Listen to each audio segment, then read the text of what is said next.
Seb turned into the driveway of his home after dropping off Blessing at work. He parked the car and walked inside, the silence greeting him like an old friend. Since Blessing had moved in, the house had felt less lonely, but it also lacked the freedom he once had. He had let Gideon, his domestic help, go.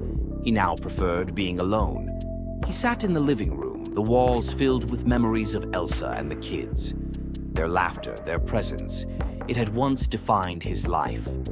Now those memories were shadows, and Blessing had begun to fill the void. But was it what he truly wanted? Seb undressed and lay on the bed, staring at the ceiling as if searching for answers in the silence.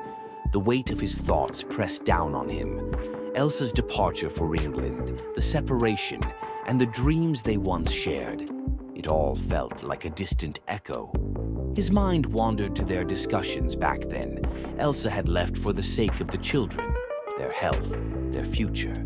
She had challenged his ideals of staying in Nigeria, but he had stood firm. Now he wondered if he had been stubborn to a fault. He closed his eyes, remembering how her laughter used to fill this house. How had it come to this? The night before, Blessing had asked a question that unsettled him. Would your parents approve of me? Seb hadn't answered.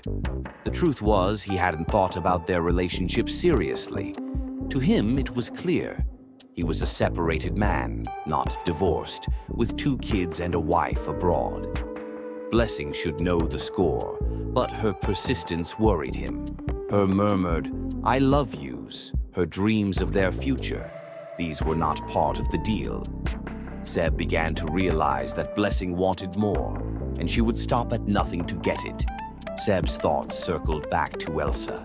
His mother adored her. She often reminded him of Elsa's grace, her commitment to the family, and the joy she brought to the village when she visited with the kids. His mother's words rang in his ears. What God has put together, let no man put asunder. How could he tell his mother about Blessing? How would she react to this new chapter of his life? He shook his head, feeling like a man caught in a crime. He wasn't ready to deal with the consequences of his choices. As Seb lay back on the bed, his thoughts grew darker. The nascent situation with Blessing could destroy everything he held dear. His calls to Elsa had dwindled to almost nothing, and he was no longer sure of his own path. He whispered to himself, "What am I going to tell my mother?" The words hung in the air, unanswered. The life he once envisioned, a united family, a purposeful return to Nigeria, now seemed shattered. Seb felt torn between 2 worlds, the life he once had with Elsa and the unpredictable future Blessing promised. Both paths seemed equally intolerable.